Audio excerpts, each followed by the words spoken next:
Baik, Assalamualaikum warahmatullahi wabarakatuh. Kali ini aku akan menyampaikan materi presentasi pengantar ilmu pemerintahan dengan materi perkembangan konsep paradigma dari governance dan governancy, short governancy, dynamic governancy, dan open governancy.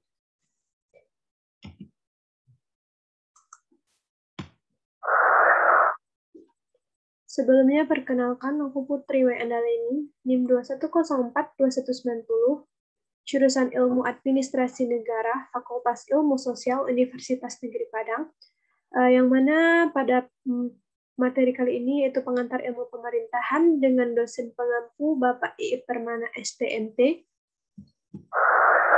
Yang pertama kita akan membahas tentang perkembangan konsep atau paradigma dari government ke governance. Government sendiri merupakan sektor publik yang bisa kita sebut sebagai pemerintahan yang memiliki tugas dalam menyelenggarakan pemerintahan, yaitu merumuskan kebijakan, pengimplementasian kebijakan, serta penyelenggaraan pelayanan publik di negara-negara berkembang seperti halnya di Indonesia pada periode 1950-an hingga 1960-an, pemerintahan disebut aktor utama dalam menjalankan pembangunan ekonomi yang kekuasaannya dan wewenangnya yang besar dalam proses pembuatan kebijakan, pengimplementasian kebijakan. Selanjutnya, yaitu akan tetapi konsep government pemerintahan ini kemudian mengalami pergeseran di tahun 1990-an.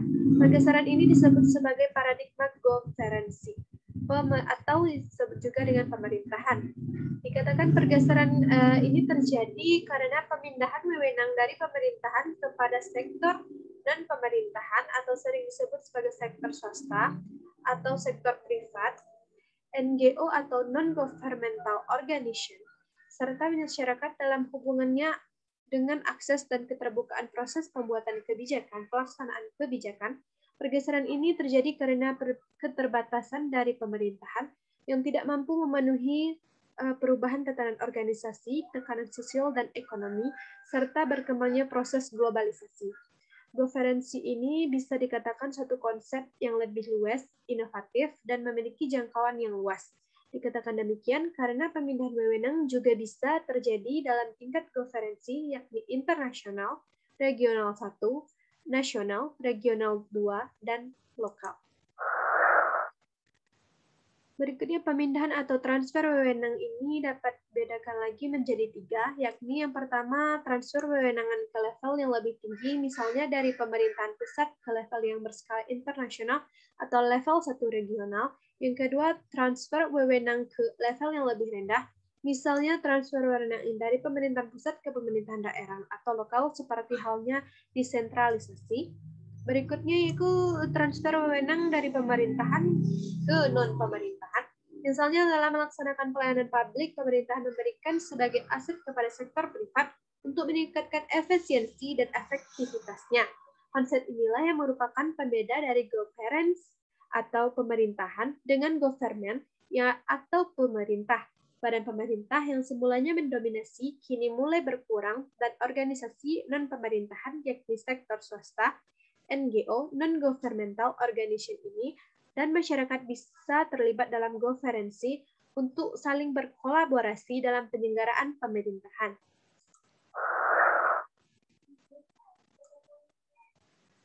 Dalam konsep pemerintahan ada istilah government dan governancy. Government jika diartikan dalam bahasa Indonesia berarti pemerintahan, sedangkan jika governancy sendiri berarti pemerintahan. Di sini sudah terlihat jelas bahwa perbedaan antara keduanya menurut Kamus Bisnis sendiri adalah government is group of people that govern a community or unit. It set and administers public policy and exercise executive, political, and executive power custom, institution, and laws unstated. Yang artinya, government adalah sekelompok yang memerintah sebuah komunitas atau unit. Mereka menetapkan dan mengadministrasikan kebijakan publik dan kekuasaan eksekutif dan politik berdaulat untuk biaya cukai, institusi, dan hukum dalam suatu negara.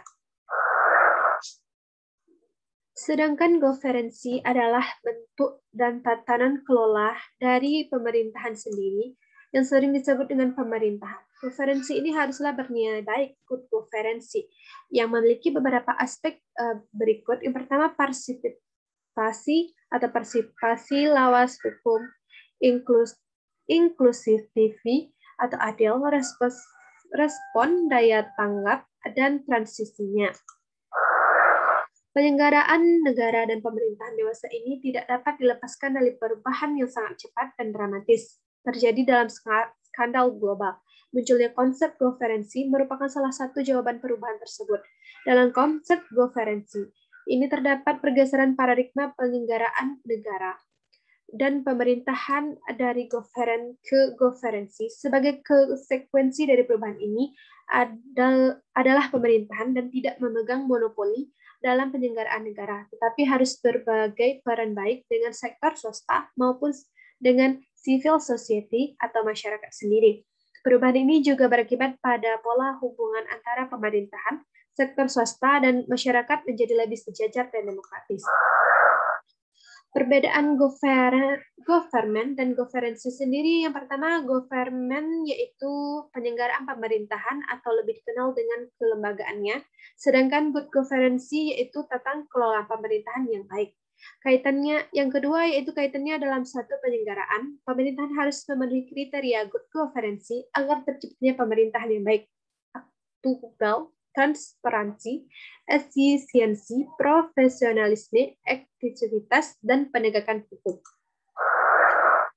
Berikutnya kita akan membahas tentang sound governance. Sound governance sendiri merupakan tatanan kepemerintahan yang meliputi aspek tradisi atau inovasi lokal tentang bagaimana sebuah negara pemerintahan ditata sesuai dengan kebiasaan, budaya, dan konteks lokal. Adapun indikator dari sound governance yaitu yang pertama, sound governance ini lahir akibat adanya diktator good governance yang sangat kental pada kebanyakan negara di dunia. Namun dalam penerapannya masih jauh dari apa yang terdapat dalam prinsip-prinsip tersebut.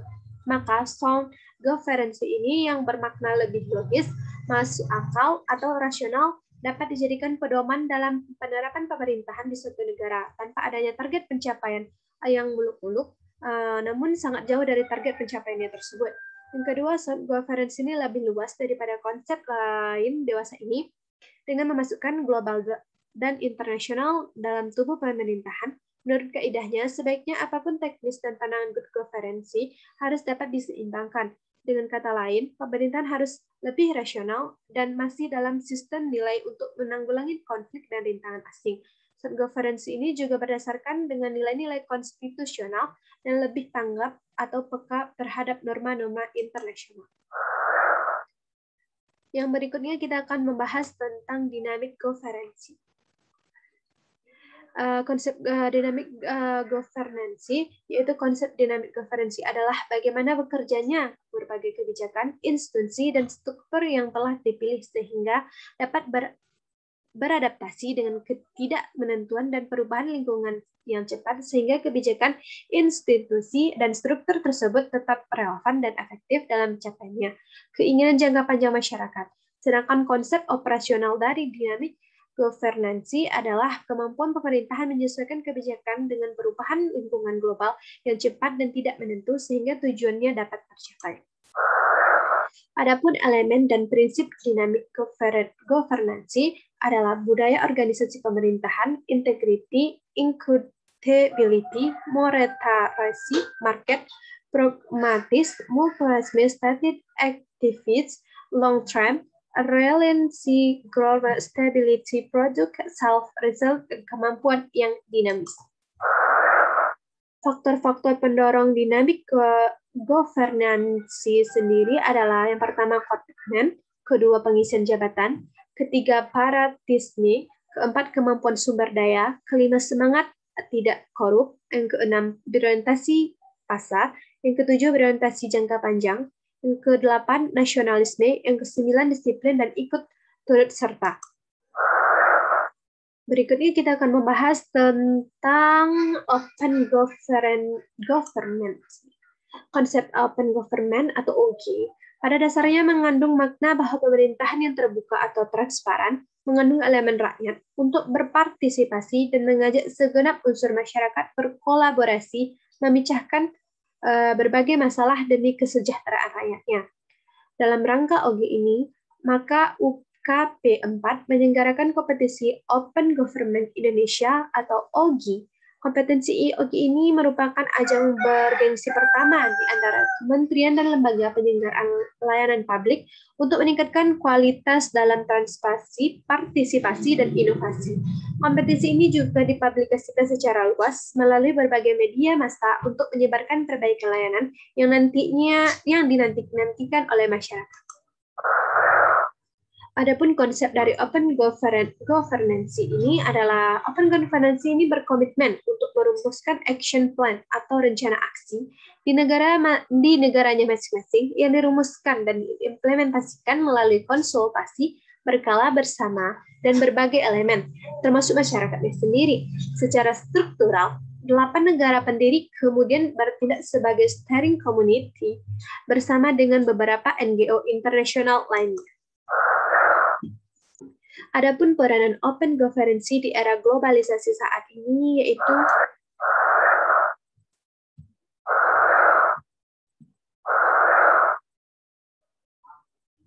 Adapun peranan Open Governance di era globalisasi saat ini adalah